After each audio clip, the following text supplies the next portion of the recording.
cada día, el pan de nuestros hijos, la salud para el trabajo, la gracia. A veces los traemos empujados, venga, venga, y ahí los sentamos. Y la misericordia de Dios, pues, aceptan al Señor. Pero el verdadero trabajo está allá afuera. ¿Cuánto lo creen? Entonces, acá venimos primeramente a adorar a Dios, a agradecerle al Señor, a presentarle nuestras ofrendas, pero también venimos a prepararnos para salir al campo de batalla. ¿Está conmigo? Salimos empoderados y lo necesitamos. Conoceréis la verdad y la verdad nos hace libre. Listo, entonces quiero ya dejar este espacio al misionero urbano, Carlitos, un amigo que lo he conocido, y él tiene un trabajo y yo tengo aquí ya, mi pulsera está aquí, ¿o yo? ¿Ah, usted es la suya? Sí, sí, porque sin ella no puedes predicar.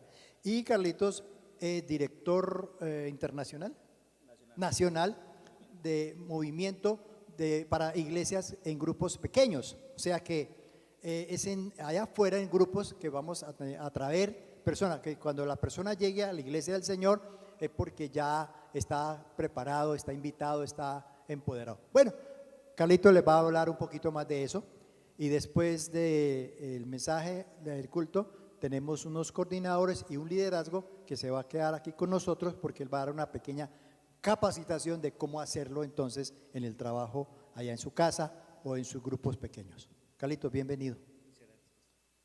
¿Le dejo este? Bueno, muy buenos días, amada iglesia, bendiciones a todos. Es un privilegio y de verdad que muy agradecido con el pastor Edier y con ustedes de recibirme hoy en su casa.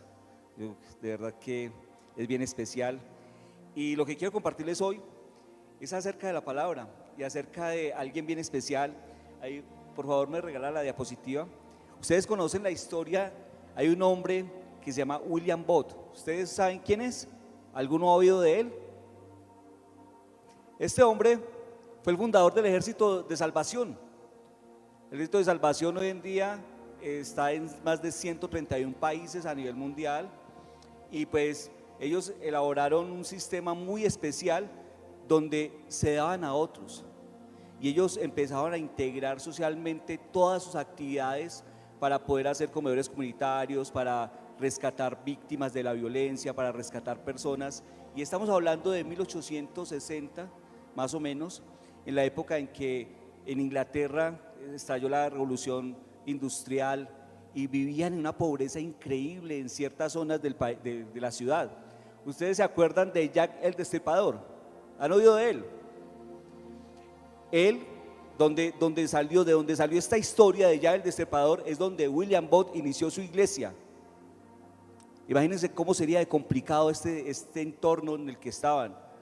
Un entorno donde podríamos decir que era como hoy en día un barrio bien complejo de Manizales, la Galería o algo así. Un lugar donde se practicaba prostitución, había drogadicción, había prostitución de menores, era increíble, una cosa bárbara, había alcohol por todas partes. Y él fue y allí fundó su iglesia. Y entonces, cuando él funda su iglesia, él inmediatamente empiezan esta revolución social y empiezan a hacer comedores comunitarios, empiezan a sacar a las prostitutas de las calles, a hacer como casas de albergue para prostitutas, para ladrones, para resocializar a los que los que llegan de la cárcel. Y a él en una ocasión le tocó mandar un mensaje a todos los integrantes de su iglesia, pero no tenía cómo porque había un clima increíble, estaban en invierno y ustedes saben que el invierno en Inglaterra pues es completamente frío, nieve, y no había cómo mandar el mensaje. Y él mandó un mensaje por telegrama a todos los de la iglesia en ese tiempo, a más de 2000 personas, y el telegrama para todos, a todos les llegó este telegrama, y el telegrama solo decía una palabra: otros, otros. Y ese es el título de mi sermón hoy, otros. Quiero que cada uno de nosotros veamos cómo nosotros vamos a ver esto en Hechos del capítulo 11, versículo 19 al 30. Y vamos a leer el texto para que lo tengamos. Dice la iglesia de Antioquía: mientras tanto, los que habían sido dispersados por la persecución que se desató por causa de Esteban, llegaron hasta Fenicia, Chipre y Antioquía, y hablaban de las buenas noticias solamente a los judíos. Pero allí unos varones de Chipre y de Cirene, que al entrar en Antioquía habían hablado también a griegos acerca de las buenas noticias de Jesús. Y con la ayuda del Señor, un gran número de personas creyó y se convirtió al Señor. Como esto llegó a oídos de la iglesia en Jerusalén, enviaron a Bernabé hasta Antioquía. Cuando llegó y constató la bondad de Dios, se alegró mucho y exhortó a todos a permanecer fieles al Señor con todo fervor en su corazón. Bernabé era un hombre bueno, lleno de fe y del Espíritu Santo. Así que una gran multitud se agregó para seguir al Señor. Después de eso, Bernabé fue a Tarso para buscar a Saulo. Cuando lo encontró, lo llevó a Antioquía. Durante todo un año se congregaron con la iglesia y enseñaron a mucha gente. Y fue allí en Antioquía en donde a los discípulos de Jesús se les llamó cristianos por primera vez. En aquellos días hubo profetas que salieron de Jerusalén para visitar Antioquía. Uno de ellos, llamado Ágabo, se levantó para anunciar la hambruna que estaba por llegar a toda la tierra y que el Espíritu le había dado a saber. Esto sucedió en los días del emperador Claudio. Entonces los discípulos acordaron socorrer a los hermanos que vivían en Judea según lo que cada uno tuviera, y por medio de Bernabé y Saulo enviaron ayuda a los ancianos. Esta es la palabra del Señor. Vamos a orar. Señor, tú eres un Dios grande y un Dios poderoso. Cerremos sus ojos y a ti te alabamos y te honramos y te damos la gloria y la honra, Señor. Te pedimos que tu poder y tu verdad esté sobre nuestra vida y que seas tú hoy hablando a través, Señor, de tu palabra, Señor. Bendito Dios, que esta palabra sea en nosotros abundante y sobre todo, Señor, que nosotros seamos tierra buena, fértil, abonada para recibir tu palabra y para que esta dé fruto, Señor, al 30, al 60 y al 100 por uno. Te lo pedimos en tu santo y poderoso nombre, Señor. Bendice este tiempo en el nombre de Cristo. Amén y amén. Bueno, mis amados, hemos oído la palabra y hemos visto cómo el Señor tiene grandes cosas para nuestra vida y cómo se desarrolla esto y cómo fue la iglesia del primer siglo. Y a mí me impactaba porque ahora 8 días les predicaban acerca de Hechos también, y les predicaban de una gran aventura, una aventura muy difícil, llena de vicisitudes. Tal vez no como muchos lo habían planeado, pero así se hizo. Y eso fue lo que vivieron ustedes y lo que nuestro pastor Edgar nos expuso ahora 8 días. Y hoy les traigo cómo inicia esta historia, porque esta historia empieza con Pablo y empieza como él es traído a Antioquía, pero quiero llevar su atención a algo. La iglesia en Antioquía, regálame el otro slide, la otra diapositiva. Antioquía en el tiempo de que estamos hablando de Hechos, en el primer siglo, era la quinta ciudad del Imperio Romano. Y entonces podríamos hablar de que era una ciudad completamente difícil. Primero, era una ciudad completamente llena de paganos, o sea, llena de griegos y romanos. No creían en Dios, o sea, ellos tenían varios dioses, pero allí se brindaba culto grandemente a la diosa Diana, o la misma Cibilis, o la misma Artemisa de los griegos.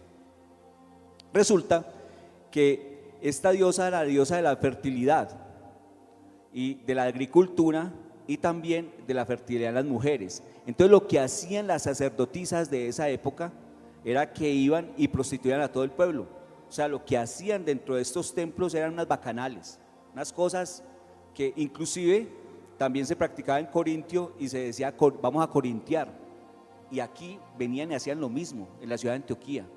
Una ciudad muy difícil, a pesar de que era una ciudad muy próspera, era una ciudad con gran comercio, era una ciudad grande de la época. Y allí es donde llegan los judíos. Pero yo quiero que notemos esto porque en el verso dice, en el versículo 19, los quiero recordar de nuevo. Mientras tanto, los que habían salido dispersados, salieron dispersados por la persecución. Mis amados, ¿alguno de ustedes ha sido desplazado? ¿Alguno de ustedes ha vivido el desplazamiento forzado? No veo que como que ninguno. ¿Hemos visto los desplazamientos en la televisión, en las noticias? ¿Cómo sale una persona desplazada? ¿Cómo sale una persona que ha huido de la guerrilla? ¿Cómo sale una persona que ahora lo estamos viendo? ¿Cómo están desplazando personas en el Urabá antioqueño? ¿Cómo están desplazando personas en el Valle del Cauca? En Caquetá. Esto es difícil. Y hemos visto cómo salen estas personas. Ustedes han visto a los venezolanos. Esta semana que viajaba a Medellín, veía esas familias de venezolanos por las carreteras, con niños, llevándolos, y pensaba, y yo me inquietaba el corazón y decía, no tener para darles algo, para poder invitarlos a comer o lo que sea, porque debe ser difícil. Así llegaron estas personas a Antioquía. Estas personas venían huyendo para no ser muertas, eran desplazados, y sin embargo, ¿qué hacían? ¿Qué hacían estas personas? Dice, y hablaban las buenas noticias solamente a judíos. O sea que ellos llegaban a las sinagogas, llegaban a la iglesia y se congregaban y empezaban a hablar de las noticias de Dios y empezaban a hablar de estas cosas. Pero ¿qué más? Vemos que dice en el 20, pero hay unos varones de Chipre y de Cirene que al entrar en Antioquía habían hablado también a griegos acerca de las buenas noticias de Jesús. Y esto es evangelismo. Venga, no importa las vicisitudes que tengamos, no importa cómo estemos, tenemos que hablar las buenas nuevas de Jesús, tenemos que evangelizar. Eso es evangelizar, hablar de Jesús, hablar del Señor. Y entonces hay una gran importancia, porque me regalas la otra diapositiva, porque aquí vemos que hay una condición muy especial, y lo primero que nosotros tenemos que hacer para evangelizar es que tenemos que tomar la intención, tenemos que tomar la decisión, cada uno de nosotros tenemos que tomar la decisión y decir, voy a hacerlo. Entonces yo quiero que repitan conmigo esto: evangelismo es, todos digan, tomar la iniciativa de hablar de Jesús en el poder del Espíritu Santo, dejándole los resultados a Dios. Eso es evangelizar. ¿Listo? ¿Quién se lo aprendió? Tomar la iniciativa de hablar de Jesús en el poder del Espíritu Santo, dejándole los resultados a Dios. ¿Listo? Y para esto, ¿qué se requiere? Se requieren varias cosas muy importantes. Se requiere un cambio de actitud. O sea, que yo debo no solamente tomar la decisión, sino tengo que hacerlo. Entonces tengo que cambiar mis paradigmas mentales. Venga, el cristianismo aquí es muy especial. En la iglesia lo vivimos de una manera maravillosa.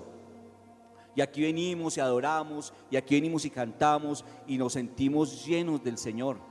Es especial. Pero ¿qué hay afuera? ¿Qué hay en nuestras casas, en nuestro barrio, con las personas que hablamos todos los días? Cada uno de ustedes tiene un área de influencia de más o menos 70 personas. ¿Esas 70 personas saben que usted es cristiano? En su trabajo, ¿usted es un cristiano de la secreta? O sea, ¿nadie sabe que usted es cristiano? ¿O lo buscan para orar? ¿O lo buscan para que interceda? ¿Lo buscan cuando hay un problema? ¿La gente sabe? Necesitan saberlo. ¿Y cómo demostrar que soy cristiano? Pues evangelizando, la única forma. No hay otra forma. Mostrando las buenas nuevas de Jesús, mostrando lo que Jesús hizo por nosotros. ¿Qué más? Bueno, no tenemos las diapositivas, sigamos. Entonces dice que nosotros tenemos que cambiar los paradigmas, tenemos que cambiar nuestro pensamiento, que el evangelismo es igual a transformación. Claro que sí. Cuando nosotros evangelizamos, transformamos las cosas. Cuando nosotros transformamos, empezamos a hacer transformación en nuestro entorno, en lo que hay alrededor. Tal vez haya muchos que digan, no, soy un gran evangelista porque hoy le compartí a 10 personas, o todos los días le comparto a uno. ¿Y cuántos discípulos tienes? Si no estamos haciendo discípulos, pues la evangelización está quedando muy cortica. Porque evangelizar es el primer paso para ser discípulos, y eso es lo que vamos a ver según este texto. Entonces, nos dice que después de que haya esto, nosotros tenemos que cambiar nuestros paradigmas. ¿Para qué? Para salir de nuestra zona de confort. No nos podemos quedar igual, tenemos que empezar a hacer las cosas diferentes. No podemos esperar que haya resultados diferentes si seguimos haciendo lo mismo todos los días. Eso lo dijo Albert Einstein. Y lo traigo a esta situación, que nosotros tenemos que ser intencionales cuando hablamos de Cristo. Cuando vemos a una persona con problema, ¿por qué no le hablamos de Jesús? Y cuando vamos, venga, todos los días vamos a la tienda por la leche, ¿le hemos compartido al tendero de Cristo? Es muy sencillo. Todos los días voy al trabajo y todos los días me veo con el mismo portero, todos los días me veo con los mismos integrantes de mi trabajo, con los que estoy alrededor. ¿Les he hablado de Jesús? Esto es muy importante, necesitamos hacerlo. Y bueno, entonces, pero para esto, entonces claro, necesitamos que tomar el paso de acción, no simplemente decir, ay no, qué bueno, soy cristiano y le hablé de Cristo. Tengo que seguir orando por ellos, tengo que salir de esa zona de confort en la que estoy, de mi silla, y poder empezar a hacer las cosas que tengo que hacer. Entonces, de ahí sigue que cuando se empieza a dar esto, cuando empezamos a ver que realmente hay, y estoy evangelizando, empieza a haber un avivamiento. Sí, siempre que hay evangelismo, habrá avivamiento. Tal vez decimos, no, es que avivamiento tiene que transformar toda una nación, como pasó en el avivamiento de Gales o como pasó en la calle Azusa. Venga, no. Si mi casa, si mi familia se convierte a Jesús, es un avivamiento increíble.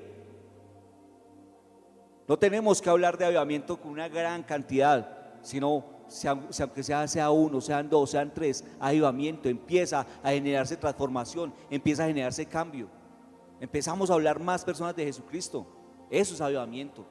Y si lo traemos a nuestra vida, pues eso impacta la vida de los demás.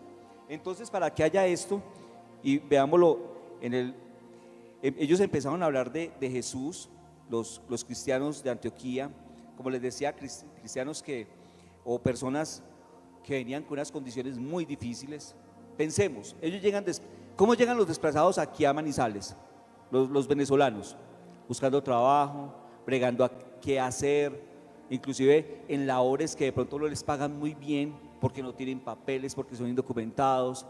Era la misma situación que estaban viviendo estos judíos, exactamente la misma.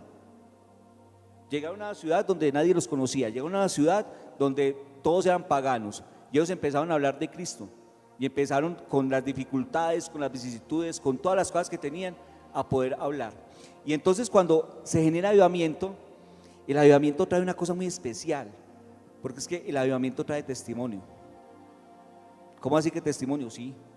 La gente se empieza a dar cuenta que hay transformación, la gente empieza a dar cuenta que hay algo diferente, las personas empiezan a darse cuenta que en esa familia les empezó a ir mejor, les empieza a ver que en su familia, cuando usted predicó de Cristo, hubo sanación, hubo situaciones, las situaciones empezaron a cambiar, empezaron a ver cosas mayores, y eso es maravilloso. Empieza a haber testimonio.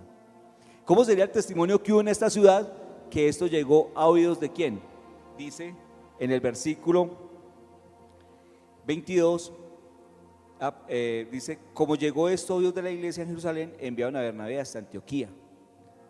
Entonces, pues primero se estaban añadiendo más personas, dice el texto, y entonces vieron que algo estaba pasando en Antioquía. Algo estaba pasando porque se estaba presentando que la gente estaba creyendo en Jesús, que se estaba abriendo iglesias, abriendo células, abriendo casas de oración. Venga, aquí hay algo. Y mandaban a Bernabé, listo, y mandan a Bernabé. ¿Y qué genera un avivamiento? Genera que hagan recursos del cielo. Llega Bernabé a Antioquía, y cuando llega Bernabé a Antioquía, hay una cosa bien especial, porque él dice que cuando llegó y constató la bondad de Dios, se alegró mucho y exhortó a todos a permanecer fieles al Señor con todo el fervor de su corazón. Bernabé trajo recursos, y él dice que constató la bondad de Dios. En otras versiones dice constató la gracia de Dios. Me gustaría, ¿cómo será la gracia de Dios? A ver, ¿cómo saben ustedes que cuando llegan a un lugar está la gracia de Dios? ¿Cómo se puede identificar esto? ¿Me regalas la siguiente diapositiva? Si la tienes, esa. Quedemos ahí un momento. Cuando él llegó y llegó a Antioquía, él vio lo mismo que él había visto en Jerusalén. La gracia de Dios La gracia de Dios por medio de qué?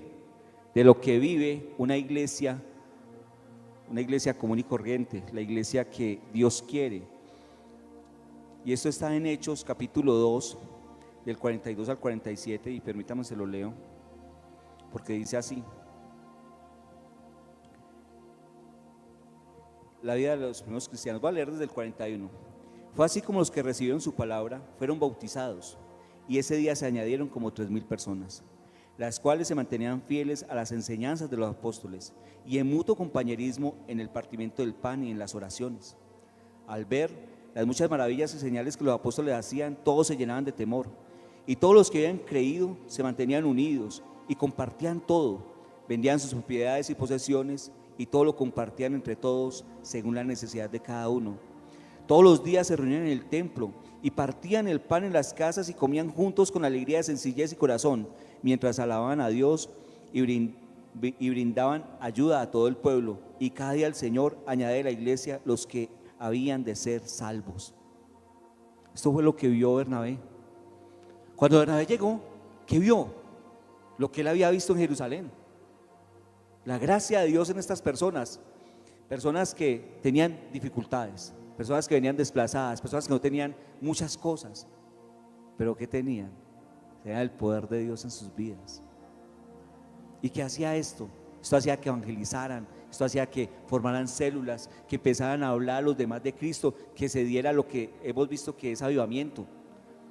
Y entonces Bernabé dijo, siguiente diapositiva: venga, yo solito no puedo, esto solito no se puede. Estuve en Medellín esta semana y estuve en la Asociación de Ministros Evangélicos de Medellín, y allí hay un eslogan muy especial, dice: solos no, solitos no. Ese es el eslogan que tienen ellos, y nosotros deberíamos tener ese mismo eslogan en todas partes. Nosotros no fuimos llamados para estar solos, nosotros fuimos llamados para estar en comunión, en coinonía, y tener otros que nos ayuden a cumplir la gran comisión y hacer la obra de Dios. Cuando Bernabé vio que había un gran movimiento del Espíritu Santo, que había una gran cosa, que había un mover maravilloso, ¿qué hizo? Inmediatamente se fue por Pablo. Todavía no lo llamaban Pablo, todavía lo llamaban Saulo. Entonces le mandó un WhatsApp y le dijo: Saulo, ya voy por ti. ¿Sería que eso fue lo que hizo? En ese tiempo no había comunicaciones, no había nada de esto. Le tocó intencionalmente ir a buscarlo. Él sabía que él estaba en Tarso, pero no sabía en qué parte de Tarso ni qué estaba haciendo en Tarso. Y la Biblia no registra cuánto tiempo duró buscándolo, pero se fue, lo encontró y lo trajo. Y lo convenció. Yo me imagino que le dijo: mira, en Antioquía se está levantando una obra increíble, te necesitamos allá, tú eres parte vital para esto. Lo animó y lo trajo. ¿Cuántos de nosotros animamos a nuestros hermanos a que sirvan? Y no hablo del servicio aquí en la iglesia, no, del servicio afuera. Ir a hacer una célula, ir a evangelizar, ir a poder ir y servir, ir y poder estar en una casa y poder hablar la palabra del Señor. ¿Cuántos de nosotros lo hacemos? ¿Animamos a otros? ¿O yo voy solito? Porque me gusta figurar y porque me gusta que me oigan predicar. Llevemos a otro hermano, invitemos a otro. Si tengo una célula, invitemos a otro. Y si eres tan bueno y el Señor te utiliza abriendo células o abriendo grupos de oración, pues delegue esa y siga usted abriendo y llévese a otra persona. Haga esto, haga lo que hizo Pablo, lo que hizo Bernabé. Bernabé dice la palabra que Bernabé era un hombre, y a mí me encanta lo que escriben de Bernabé, porque dice que Bernabé, en el 24 dice: Bernabé era un hombre bueno, lleno de fe y lleno del Espíritu Santo. Así que una gran multitud se agregó para seguir al Señor. Recuerden lo que les dije hace un rato: cuando hay avivamiento hay testimonio, cuando hay testimonio la gente llega. Cuando las cosas están cambiando la gente llega. Y entonces ¿él qué hizo? Hizo equipo con Pablo. Pero ¿qué más pasa aquí? Aquí ellos empiezan una gran, y yo creo que una de las cosas más importantes que nosotros tenemos que hacer como discípulos de Jesús, que hacer como seguidores de Cristo, como cristianos, dice en el versículo 26: durante todo un año se congregaron con la iglesia y enseñaron a mucha gente, y fue allí en Antioquía donde los discípulos se les llamó cristianos por primera vez. Quiero llamar su atención en esto porque nosotros tenemos que discipular.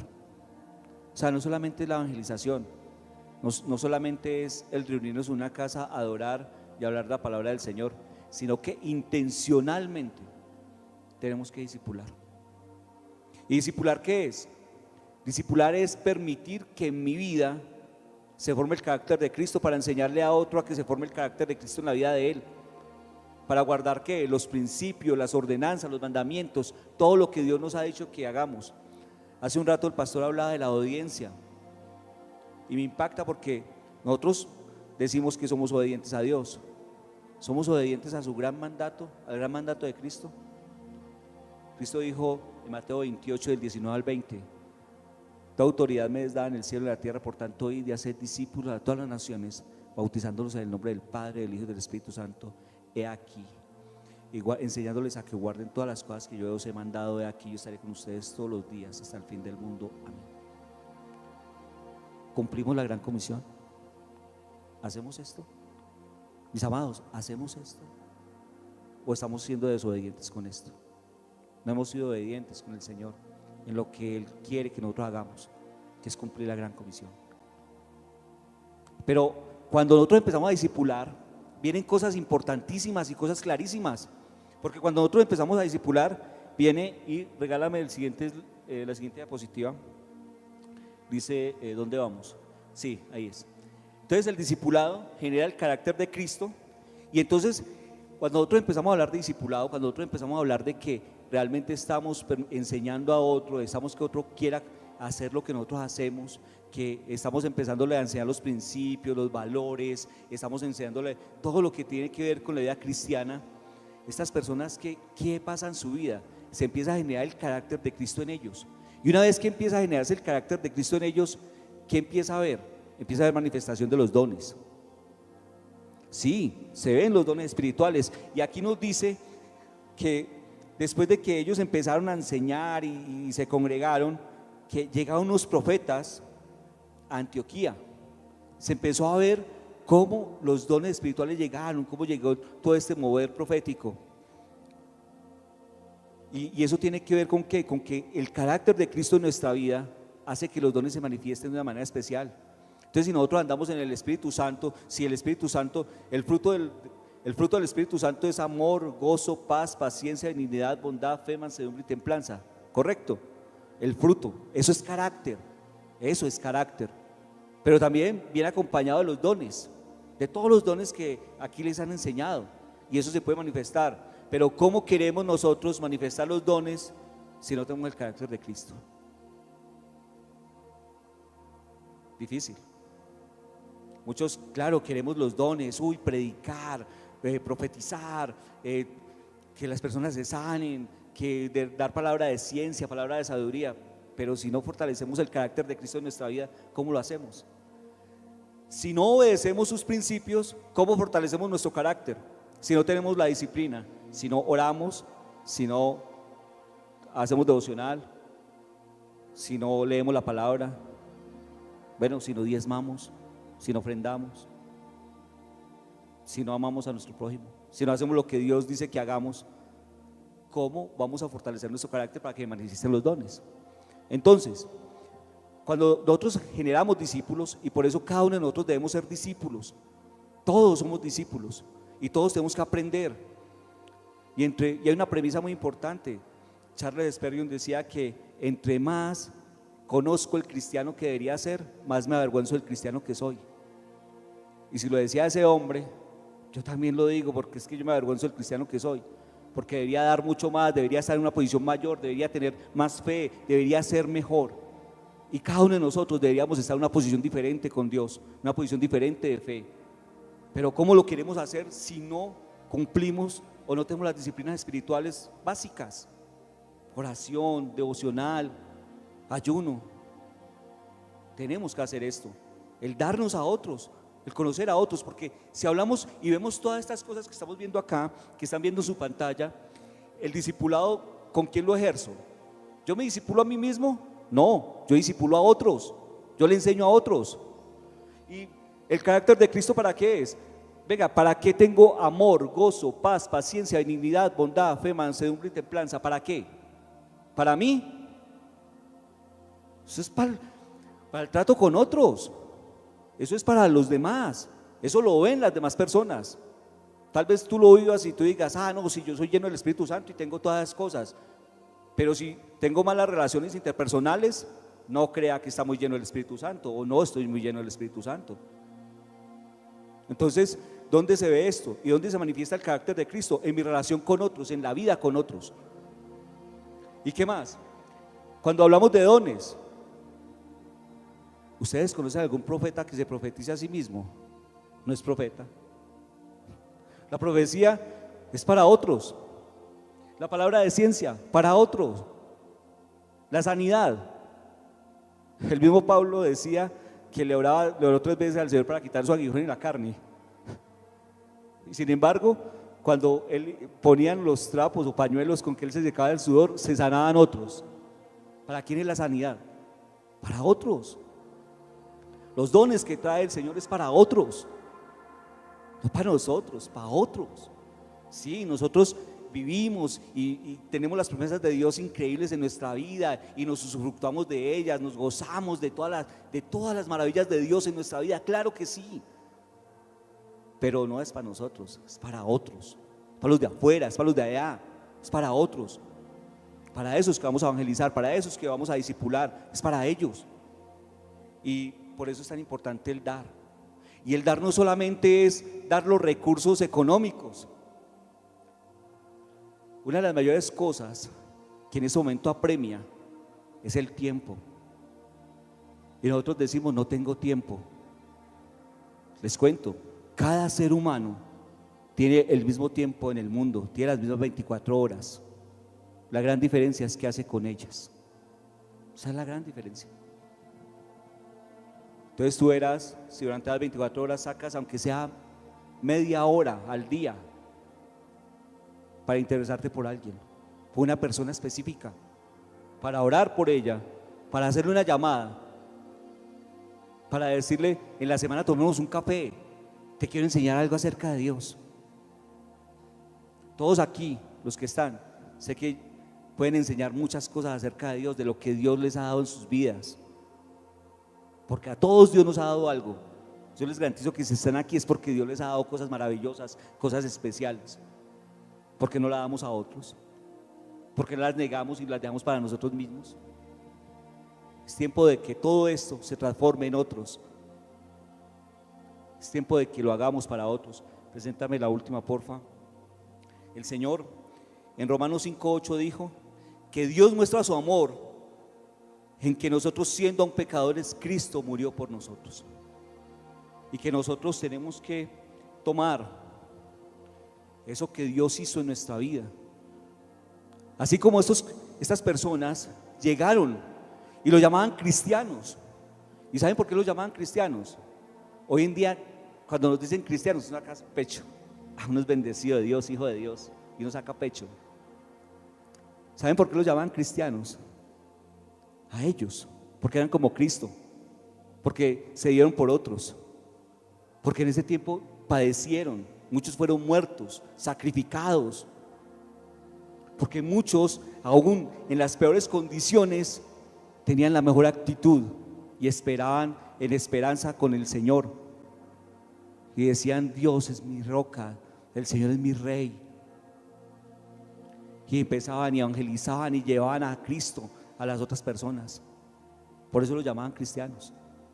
Y no era de algo de que sentirse orgulloso. En ese tiempo era despectivo, porque decirle que era cristiano estaba prácticamente siendo juzgado de una vez, porque los estaban persiguiendo para matarlos. Entonces, si lo señalaban como cristiano, ¿usted era qué? Era blanco, era objetivo. Así era el término cristiano en esa época. Y hoy en día nosotros no pagamos el precio, mis amados. Nosotros vivimos muy cómodos, esperando todas las bendiciones del Señor, y yo no estoy diciendo que el Señor no bendiga, sí, Él nos bendice grandemente, pero esto no es para nosotros. Y nadie tiene amor más grande que el que dar su vida por sus amigos. Ustedes son mis amigos, si hacen lo que yo les mando, ya no los llamo siervo, sino que el siervo está al tanto de lo que hace su amo. Los he llamado amigos, porque todo lo que a mi Padre le oí decir, se lo he dado a conocer a ustedes. No me escogieron ustedes a mí, sino que yo los escogí a ustedes y los comisioné para que vayan y den fruto, un fruto que perdure. Así mi Padre les dará todo lo que pidan en mi nombre. Este es mi mandamiento, que se amen los unos a otros. Juan 15, del 13 al 17. Yo quiero que nos levantemos, vamos a orar. Señor, a ti te alabamos, te honramos y te bendecimos, Señor. Y en este tiempo, Señor, hoy que disfrutamos de la Santa Cena, Señor, que disfrutamos del unirnos contigo mediante tu sangre y mediante el pan, Señor, y la gracia de tu presencia, también, Señor, queremos reconocer y queremos pedirte perdón, Señor. Te queremos pedir perdón porque no nos negamos a nosotros mismos, Señor. Porque no hemos llevado tu palabra como debiéramos llevarla. Porque no hemos hecho las cosas, Señor, como tú has dicho que queremos hacerlas, Señor. Bendito Dios, porque no hemos sido obedientes a tu mandato. Señor, te pido perdón por la falta de gratitud, Señor, porque si fuera agradecido con todo lo que tú me has dado, lo estaría dando a conocer a las naciones, a los mundos, a todas las personas que están a mi alrededor y decirle: Señor, esto has hecho por mí y lo puedo hacer también por ti. Cree en el Señor Jesús. Señor, así es. Te pido perdón por esto. Te pido perdón, Señor, porque, bendito Dios, creo que ser cristiano es recibir todas sus bendiciones y guardarlas para mí, Señor, y eso es egoísmo. Permite, Señor, y te pido que no haya más egoísmo en mi vida, sino que pueda dar de todas las bendiciones, de todo lo lindo que tú me has dado, dárselo a los demás, a los de mi familia, a los de mi barrio, a los de mi entorno, Señor, a los de mi trabajo, Señor. Que cada uno conozca que yo soy cristiano, que cada uno conozca que yo soy del Señor.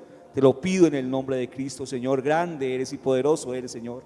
Te alabamos, te honramos y te pido, Señor, que cada uno de nosotros, Señor, desde hoy tomemos la decisión de servirte, Señor, evangelizando, discipulando, haciendo células, creando grupos de conexión, grupos de oración, Señor. Que cualquiera que sea la estrategia que tú pongas en mi corazón sea, Señor, para otros, sea para mostrar tu gran amor a otros, porque este es tu gran mandamiento, que nos amemos los unos a los otros. Papito Dios, te alabamos y te honramos. A ti sea la gloria, el poder y la honra. Gracias, Señor Jesús. Gloria a ti, alabado seas y bendito seas, Señor. La gloria para el Señor, la gloria para el Señor. Amén y amén. Gracias, Carlitos. Un momentico así de pie, mis amados, ya terminamos.